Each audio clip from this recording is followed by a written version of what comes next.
नमस्कार, आप देख रहे हैं राजस्थान टाइम्स। मैं हूं गोविंद गुप्ता। बुलेटिन की शुरुआत करते हैं इस वक्त की हेडलाइन से। बद्रीनाथ में तीर्थ यात्रियों को लेकर जा रहा हेलीकॉप्टर क्रैश, ब्लेड से कटकर इंजीनियर की मौत। महात्मा गांधी को लेकर भाजपा के राष्ट्रीय अध्यक्ष अमित शाह ने दिया विवादित बयान, कहा दूरदर्शी और बड़े चतुर बनिया थे गांधी। कोर्ट में पेशी के बाद इंदिरा बिश्नोई का बड़ा खुलासा, कहा भंवरी जिंदा है। अब खबरें विस्तार से। उत्तराखंड में बद्रीनाथ से तीर्थ यात्रियों को हरिद्वार लेकर जा रहा हेलीकॉप्टर दुर्घटनाग्रस्त हो गया। आज सुबह करीब 7:40 पर हुए इस हादसे में चीफ इंजीनियर की मौत हो गई। हेलीकॉप्टर के दोनों पायलट समेत अन्य 5 यात्रियों को मामूली चोट आई है। बताया जा रहा है कि हेलीकॉप्टर ने उड़ान भरने के दौरान अपना संतुलन खो दिया था। Chief engineer Vikram Lamba helicopter से जान बचाने के लिए बाहर निकल रहे थे, तब हेलीकॉप्टर के पंखे से उनके शरीर के कई टुकड़े हो गए और मौके पर ही उनकी मौत हो गई। तीर्थयात्री बद्रीनाथ से दर्शन करने के बाद लौट रहे थे। ये सभी श्रद्धालु गुजरात के बड़ौदा जिले के रहने वाले हैं। दुर्घटनाग्रस्त हेलीकॉप्टर क्रिसल कंपनी का है। भारतीय जनता पार्टी के राष्ट्रीय अध्यक्ष अमित शाह ने अपने रायपुर दौरे में महात्मा गांधी पर बड़ा बयान देते हुए कहा कि वो दूरदर्शी होने के साथ बहुत चतुर बनिया थे।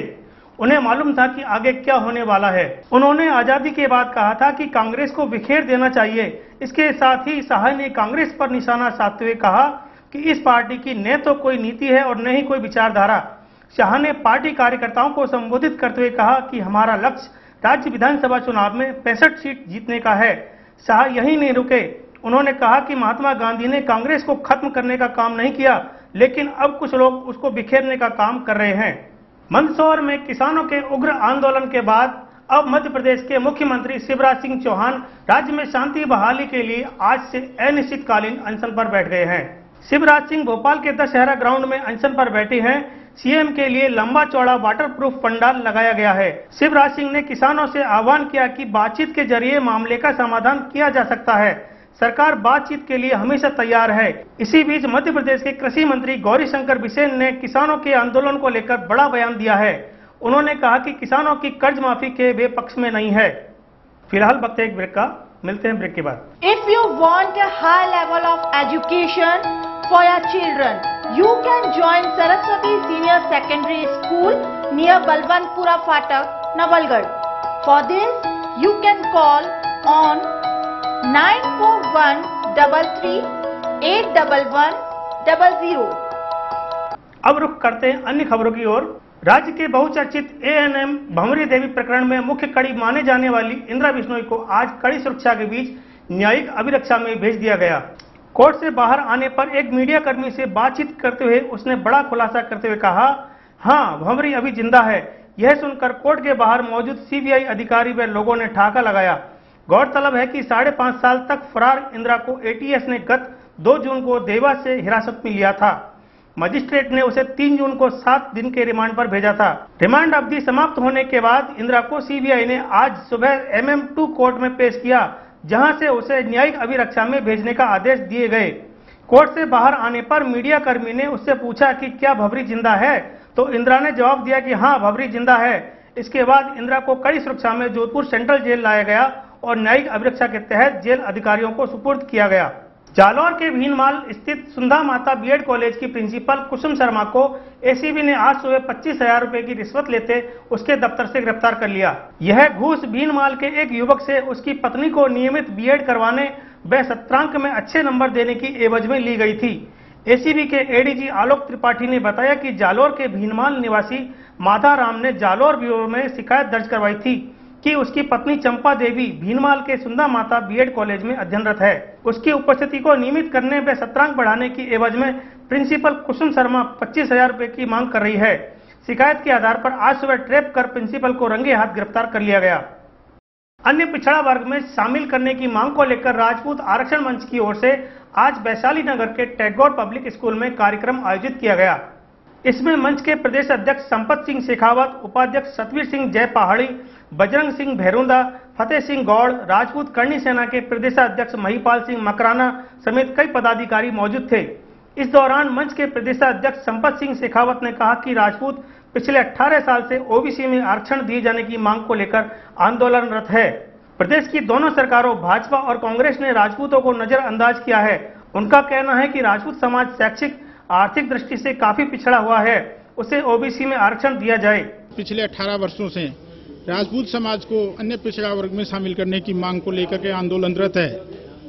मध्य अवधि में पिछले 18 साल के बीच में कांग्रेस की और भारतीय जनता पार्टी की दोनों सरकारों ने राजपूत समाज को मूर्ख बनाने की नीयत से और सवर्ण समाज को धोखा देने की नीयत से 14% आर्थिक आधार का एक झुंझुना जो थमाया, दोनों सरकारों ने ये गलती की और दोनों सरकारों ने इस कम्युनिटी को धोखा दिया और वो आरक्षण जो दिया 14% वो कोर्ट के मार्फत से रद्द किया गया।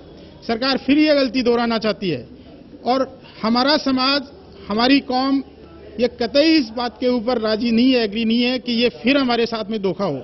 हमारी आर्थिक आधार को छोड़ करके केवल अन्य पिछड़ा वर्ग में शामिल होने की मांग है। राजपूत कम्युनिटी शैक्षिक दृष्टि से पिछड़ी हुई है, सामाजिक दृष्टि से पिछड़ी हुई है।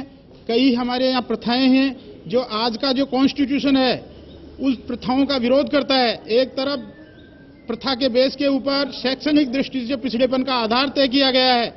आम राजपूत सेना में सैनिक था या कृषक था, हर राजपूत जागीरदार नहीं था। वो राजपूत जो सेना में सैनिक था या कृषक था, उस राजपूत की राजपूत कम्युनिटी में मेजोरिटी का परसेंट है 99%। ओनली 1% जो हैं वो किंग हैं, वो 1% जो है राजपूत समाज की संख्या के लोग ऐसे जो हैं जो जागीरदार की कैटेगरी में आते हैं। बाकी 99% समाज का जो हिस्सा है वो सैनिक था, वो मजदूर, वो किसान था। उसको आज आरक्षण की जरूरत है। एक समय था हमारा जो गवर्नमेंट में सरकारी सेवाओं में भागीदारी 9% के आसपास थी, आज घट करके उसका सिलेक्शन रेशो 1%, किसी में 1.25% और ग्रुप सी और डी में तो 1% से भी कम हमारा जो प्रतिनिधित्व वर्तमान में सिलेक्शन हो रहा है। राजस्थान में हमारी कौम की परसेंटेज जो है कम्युनिटी का जो वोट परसेंट है, जो हमारी पॉपुलेशन है वो मोर देन 12% के समथिंग है, लेकिन हमारे जो गवर्नमेंट सिलेक्शन रेशो है वो पिछड़ेपन के कारण से, शैक्षिक दृष्टि से पिछड़ेपन के कारण से उसका सिलेक्शन रेशो मात्र 1.25%, किसी सेवा में 2% है। ये हमारी स्थिति है। राजपूत समाज को आरक्षण की सख्त आवश्यकता है। हम आर्थिक रूप से भी पिछड़े हैं, सामाजिक रूप से भी पिछड़े हैं। गवर्नमेंट की नीतियां हमारे खिलाफ पिछले 60 साल से लगातार जो पॉलिसी है हमारे अगेंस्ट जो सरकार ने की है। राजपूत अब जागृत है और हम चाहते हैं कि केंद्र और राज्य सरकार समय रहते संवैधानिक दायरे में इसका हमारी मांग का सॉल्यूशन करे, राजपूतों को ओबीसी में शामिल कर रिजर्वेशन दे। क्यों हम हर समाज के हर आज राजपूत आरक्षण मंच के बैनर के नीचे एक आरक्षण के ऊपर, राजपूत समाज के आरक्षण के ऊपर एक प्रोग्राम किया जा रहा है। मैं करणी सेना का प्रदेश अध्यक्ष हूँ। करणी सेना यूथ का ऑर्गेनाइजेशन है, भारत का सबसे बड़ा ऑर्गेनाइजेशन राजपूत समाज का यूथ का होने के नाते आज मैं यहाँ पे हूँ। और समाज में यूथ में जो सबसे ज्यादा पीड़ा कोई बात को लेकर है वो आरक्षण को लेकर है। 19 साल से राजपूत समाज सड़कों पे है आरक्षण को लेकर। हम लोग यहाँ इकट्ठा हुए हैं, राजपूत समाज का हर एक ऑर्गेनाइजेशन यहाँ आया बताए तो यहाँ इसलिए है कि कहीं ना कहीं पीड़ित है समाज आरक्षण के इस दंश को लेकर। हम लोग चाहते हैं कि सरकारें इस पे जल्द से जल्द निर्णय लें, नहीं तो राजपूत करणी सेना भी आने वाले दिनों में रोड पे आके प्रदर्शन करेगी, रोड पे आके इसका विरोध करेगी। कैसे भी समाज को आरक्षण दिया जाए, चाहे ओबीसी में हो, चाहे आर्थिक आधार हो, कोई भी आधार हो, तय तो करे समाज। सरकार, अगर सरकार की मानसिकता है इसको तय करने की तो उसको जल्द से जल्द समाज के सामने रखा जाए। उदयपुर में पुरोहितों की मादड़ी स्थित वार्ड नंबर 31 में आज सुबह गैस की टंकी में रिसाव होने से आग लग गई, जिससे टंकी में विस्फोट हो गया। विस्फोट इतना तेज था कि घर की छत तक ढह गई। इस दौरान घर में और भी टंकियां थी। शुक्र रहा कि आग उन टंकियों तक नहीं पहुंची, वरना हादसा और भी बड़ा हो सकता था।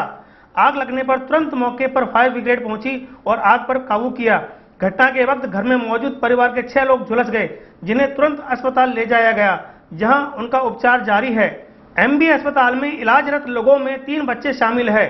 सिलेंडर में हुए विस्फोट के बाद ढही घर की छत और दीवारों के नीचे 2 बाइक दब गई।